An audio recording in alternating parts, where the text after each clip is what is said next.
Hey, mamas. While I'm not into pathologizing the spouses of my clients, I have to say a lot of terms and labels get tossed around because sometimes it's just too easy to resist. And hey, if the shoe fits. One of those labels is gaslighting. And truth be told, pretty much everyone in an unhealthy relationship will declare that they have fallen prey to it. Bottom line, whether you have or haven't, like navigating any other life adversity, what matters most is what we do with it, how we use it instead of being used by it.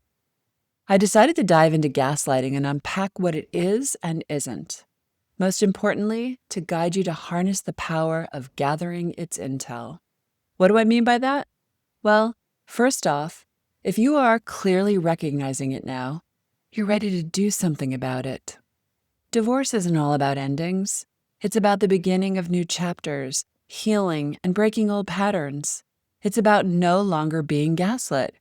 And it may even have you questioning if you've been gaslighting yourself. It's what I want to talk to you about today. I'm calling this conversation, Who's Gaslighting Who? Hi there, mamas. Welcome to the Intuitive Divorce Podcast. I'm Kristen Noel, certified divorce coach and creator of the Best Self Intuitive Divorce, a game-changing program that transforms the experience and outcomes of divorce, one mother at a time. I call it Divorcing Differently. I'm here each week bringing you a quick message to support, inspire, and empower you to achieve the outcomes you want for yourself and your kids. So let's dive into today's episode. There are a lot of terms that get thrown around gratuitously in divorce as one tries to make sense of this painful life upheaval. We've all heard them and likely tossed a few about ourselves. Terms like narcissist. Everyone thinks they're married to one. Gaslighting. Everyone thinks they've been a victim to it. Control freak. Everyone thinks they've been manipulated by one. Cheater. Everyone feels betrayed in one way or another. And let's just throw in selfish, clueless jerk. For good measure, everyone will likely agree on this one. There's probably a bit of truth to be found in all of it because unhealthy people in unhealthy relationships behave in unhealthy ways. But the good news? You see it. You can't take it anymore. You're tired of being invalidated, unseen, ignored. You can't pretend one more day. You're ready to shift, even if you don't know how. And you know you want more. Any of this ringing a bell of familiarity? I'm less focused on labeling our soon-to-be exes as anything, because if we could have fixed them or changed those situations, we would have already. It's time they take responsibility for their own emotional healing, or not, and for you to let them do them. As I always remind myself, I'm my own full-time job. So moving right along. Taking healthy action doesn't start with changing or controlling anyone else. It starts with you. And though it may be hard to imagine right now, the true journey of healing in divorce and divorcing differently is leaning into seeing your story through a new lens. How you tell it, the role you play, what you make it to mean.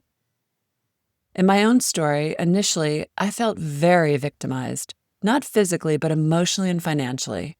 And there were harsh realities and truths to be sure. There were lies and infidelities of epic proportions. But the real journey wasn't about discovering why my ex had done what he had done. It was about discovering why I pretended I was okay and I was settling with the status quo, why I stayed until I could no longer stay, where I had abandoned myself, i.e., my intuition. Ouch. But when I started to tell my story through that lens, I felt so much more in control. I realized that I had the power to make a new choice. I had the pen that would script what came next. Now, I write this with a lot of hindsight and many years of healing behind me. So it's okay if you can't imagine this for yourself yet. Remember, I get it. I once stood where you stand. But the truth is that the work I do with mamas in the intuitive divorce helps them move to the front of the class. There were no divorce coaches when I was stumbling my way through this mess. There were no podcasts or online courses, and truthfully, I was still asleep, not embracing my capacity to heal and become, to use these painful events to shift my life instead of being victimized by them. That's not your fate, Mama. You've made your way here because you know there has to be a better path through divorce in life. You know that you've lost pieces and parts of yourself along the way. You know that life is nowhere close to being as fulfilling as it could be. You know that you are not the woman or mother you want to be, living up to your highest potential. You know this because you are no longer denying the truth to yourself, as uncomfortable as that may feel. Welcome to the human experience. Celebrate the fact that you recognize something must change. It's a win that you are feeling curious and taking action steps, no matter the size. We don't have to beat ourselves up about where we've been, the choices we've made, the missteps and mistakes. Let's just agree that it's valuable intel guiding us someplace new. And a quick side note, just because a marriage ends doesn't mean it was all bad. Even if you want to leave, it doesn't mean that there wasn't love, hopes, dreams, beautiful children. Two truths can coexist. When you feel discomfort in your body, you shift. The same here, Mama. And I'm sure you've tried to muscle your way through holding everything together, but not all things are meant to last forever. Recently, a mama in our group coaching program declared, "We are beautiful women with insecure men. We've played a role in being gaslit." Boom. I'd agree, not from a standpoint of condemnation, but more of curiosity. We get gaslit, and then we gaslight ourselves by staying where we are not valued, seen, cared for, and then we blame someone else for it. So, who's gaslighting who? Did you ever stop to consider that? How do we gaslight ourselves? Well, we invalidate our own feelings. We second-guess ourselves and deny our intuition. We fall for love bombing and desperate pleas. We deny reality smacking us in the face, accepting scraps of what we desire as enough. Again, I share this because when you are willing to see and tell your story differently, you are ready to embody change and reclaim your power. There are many labels we can hide beneath. Initially, they may serve a purpose and help us identify our experience, but we can also get stuck there. Let's explore gaslighting a moment. I did some research to understand where the term emanated from. Gaslight is a form of psychological manipulation in which one person makes another person question their own reality, memory, or perceptions. It often unfolds gradually and is done to invalidate, confuse, and control another. Key characteristics of gaslighting include denial of facts, twisting reality, undermining confidence and isolation. And who better to do this than the one who knows you best? Gaslighters feed off of power and one-upping another. They spin truths, try to pit people against each other, keep you from friends and other relationships, continuously convince you that you're wrong. Have you ever been told that you're too sensitive, too emotional? It's all the same. Classic gaslighting. Why is it called gaslighting? This is an interesting fun fact. This term comes from the 1938 stage play Gaslight, in which a husband attempts to drive his wife crazy by dimming the lights, which were powered by gas in their home, and then he later denies that the light changed when his wife points it out. Ugh.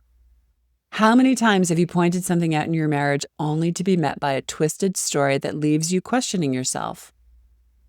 Every time I was just about to confront my husband with something, he immediately would interrupt me and tell me, "You don't know how much stress I'm having at work."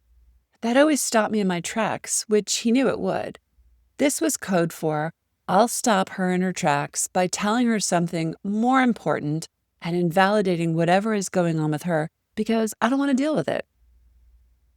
There are a few types of gaslighting. Blatant lies, which are direct falsehoods aimed to confuse. Denial, which is refusing to acknowledge facts or events. Trivializing, which is downplaying feelings and experiences. Countering, which is questioning memory and perceptions. All of which invalidate another person's feelings, impressions, and experience. You likely didn't see all of this when you first walked down the wedding aisle. Maybe you had hints, we always do, but you also didn't think it was this bad or that you couldn't make it better. Here's the good news. You see it now. How amazing is that? Some people are never willing to look at what they don't want to see. When you say no more and stand up for yourself, you are building evidence for yourself to lean upon as you move forward. No one says it's easy to break patterns, but hear me when I say, it's actually so much more painful to remain where you are shrinking and suffering in silence. That said, be prepared for more pushback and even last-minute desperate pleas. When a control freak starts to see things slipping away, they work double time to reel you back in. Stay the course. You won't regret advocating for self. You will regret not taking action. Make honoring yourself a new familiar and new regular. We get gaslit and then we gaslight ourselves. Let's not normalize self-sabotage. No, instead, let's lean into radical truth-telling. It starts with sitting in stillness, breathing, getting out of your head, and back into your heart. What is your body telling you? What is your intuition whispering to you? Where are you being guided? What do you see? What do you want? Let it be seen, heard, felt, mama. You're shrinking and being held captive to an unhealthy dynamic isn't serving anyone, least of all you, and by extension, your beautiful children witnessing you from the sidelines. But you get to release yourself from this one. Yes, divorce is hard, but it's also a beautiful opportunity to heal. This isn't about anyone else. This is your life journey. Where do you want it to go? We remove a layer of pain when we begin to see our role in our life story differently. And when we do that, we tell it differently. We model healthy behavior for our children differently. We divorce differently. The women I coach are coming alive smack dab in the midst of their divorces. They are making massive discoveries about themselves, and they are divorcing smarter, healing faster, protecting their kids, and reclaiming their lives. No more gaslighting. Thanks for listening to today's episode, but more importantly, for making this time for yourself. If you're a professional, independent mother facing off with divorce, struggling with your emotions, worried about your kids and your future, and want a better way to navigate it all, I've got 2 ways to completely change the trajectory of your divorce and your life starting today. The first is our free divorce workshop. In this training, you'll learn the 3 steps to get off the emotional roller coaster and take control of your divorce so you can save time, money, and heartache for you and your family. Simply go to intuitivedivorce.com/workshop. And the second way is to book a free strategy call with our team, where we'll dive into your situation, your struggles, what you really want, and outline a path to get you there. For a short video and the booking link, go to intuitivedivorce.com/call. Check it out, and I'll see you inside. Now I have a favor to ask you, Mama. If you enjoyed this conversation and were inspired in your own divorce, please subscribe to this podcast so you don't miss future juicy talks. And I'd be so grateful if you'd leave a review so together we can help other mamas walking in the same shoes.